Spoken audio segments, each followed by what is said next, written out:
Neil from Essex here to talk to you a little bit about off-lease tractors. We're going to discuss leasing today a little bit, tell you a bit about what people are doing when they lease machinery, but also discuss what happens to these machines when they come back from a lease. Off-lease machines can be a good opportunity to save a little bit of money on a new piece of equipment. So today, we're going to discuss leasing. Essex, a helping hand with your land. If you compare the different ways that you can buy a piece of equipment, be it paying cash for it, financing it, or leasing it, leasing is usually the most expensive way to own a piece of equipment because you don't actually own that machine. It's really owned by a bank and you're making temporary payments against it before it's returned. That doesn't mean though that there's not reasons to lease equipment. If you're a company and you exceed your Section 179 deduction for the year, leasing a machine allows you to write off the complete cost of that unit right up front as opposed to having to depreciate it over many years. Oftentimes too, we're rolling the costs of extended warranty or sometimes service plans into the cost of a lease. So if you're a customer who would like a really predictable payment, a predictable amount that piece of equipment is going to cost you to run, all the ownership expenses of that piece of equipment can be rolled into that lease, and you've got a number on a piece of paper that you know that machine is going to cost you every month. That said though, leasing is one of the more expensive ways to own that piece of equipment. Now, once a customer is done with that machine and it comes off lease, it comes back to the dealership, back to the leasing company, and then it is turned around and usually sold off to a dealership or sold off through an auction and returned to the secondary market just like a used piece of equipment does. Now, with the current supply chain problems that are out there, we really struggle to get higher horsepower tractors in the Essex here. And we've actually bought a bunch of these lease return machines here recently and are here to offer them to you. So I'm going to tell you a little bit about these different machines, point out some things that you want to look for on a lease return, explain some of the caveats, the things that we dove into when we brought these things back here. Maybe we're going to sell you a tractor today. We'll see. Behind me here, I think, is one of the best deals out of this lot of tractors. This is a Kubota M7 131 Premium KVT. This is the most deluxe of the tractors out here. It's the most loaded of all the machines in Kubota's M7 family. This is a 131. The current model is an M7 132. The biggest difference being a little bit of difference in the gearing and the transmission. If you were to go buy a machine like this brand new today, MSRP for this tractor would be over $180,000.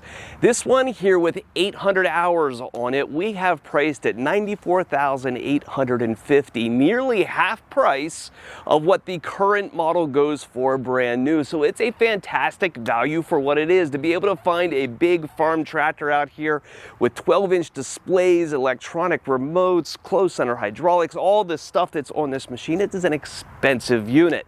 Now, we had a bunch of work to do to this machine when it arrived, so we went out and bought this tractor, brought it here into the dealership. By no means is it retail ready when it comes in from the prior owner. As you may guess, sometimes when a machine is leased and the person running it doesn't own it, they don't necessarily always keep up with things as much as they should.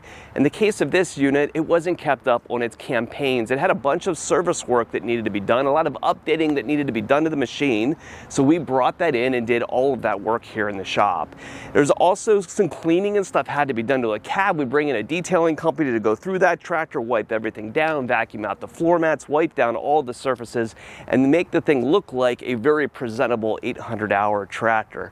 We then dive in through the engine, plug in the laptop into the tractor, and check out all the diagnostics. And in the case of this machine, this one needed a depth header upgrade done. That was a campaign, but it's something that needs to be done on basically every one of these machines to make sure that they don't have problems with their emission systems. A lot of mechanical updates that have been done over the years. So all told, you have a fantastic opportunity in a tractor like this, right? A machine that somebody else put those 800 hours on or so, took a lot of that depreciation. The bank had that machine come back, and here it sits now at Essex.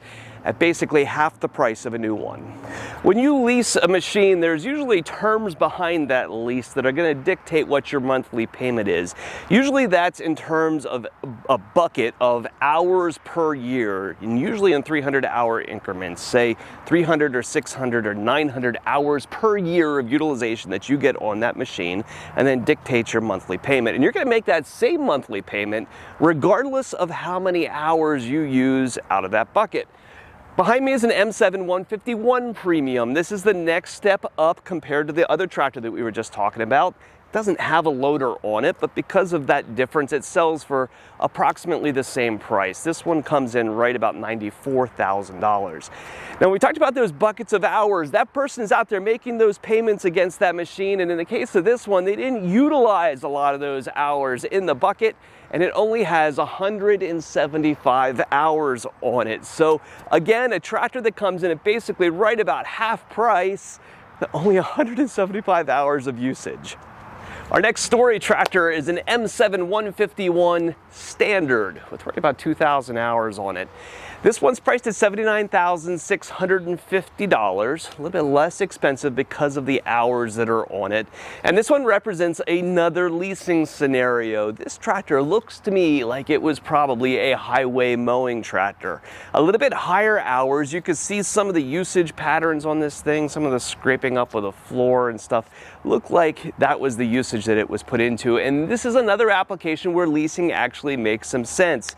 In the case of a highway mowing contractor, they're going to have a contract. They've got a job to go out and do, and they may not want to own this tractor for eternity, right? If you got a 2-year contract, you take a 2-year lease on, you know what your costs are, and you can pencil that whole thing out to make sure that your job is going to be profitable. So leasing can make a lot of sense in those situations, and it gives us this 150 horsepower tractor with 20 horsepower of boost available at a really attractive price. Behind me is our final tractor, another M7 151 Premium, this one with 880 hours on it, coming in at $87,650. Now you see this tractor has a full rack of front weights on it. I don't know the history quite as clearly on this machine, but it was mostly doing drawbar work from the look of the drawbar behind it. When we go through a tractor like this, we would have gone through, cleaned the machine out, detailed the cab, did all of the missing campaign work that needed to happen, and in the case of this one, also put some of the pieces back onto the tractor that were removed and not picked up by the trucking company that would have recovered it when it came back and was dropped off at the dealership. Many times when you see machines like this that come off of lease and are returned, little things are missed in that return process. Say a tractor like this is maybe coming through with, say, 2 PTO shafts, or sometimes a special torque wrench to adjust the lug nuts, right? Some of those little odds and ends things that usually come along in a cardboard box often are left sitting in somebody's shop and don't make it back with the unit, and can be important when it comes to the ownership of a machine like this.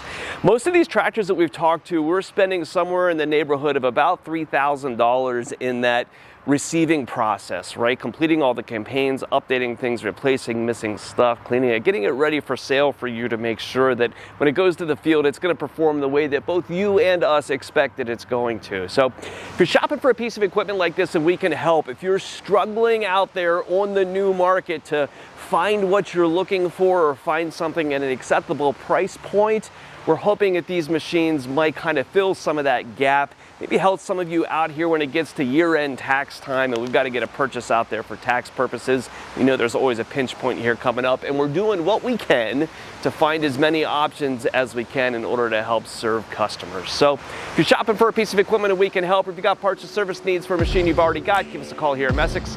Available at 800-222-3373 or online at Messick's.com. Neil from Messick's here to help you find a little bit better value. Okay. Gosh, I just screwed up right out of the gate, didn't I? Okay.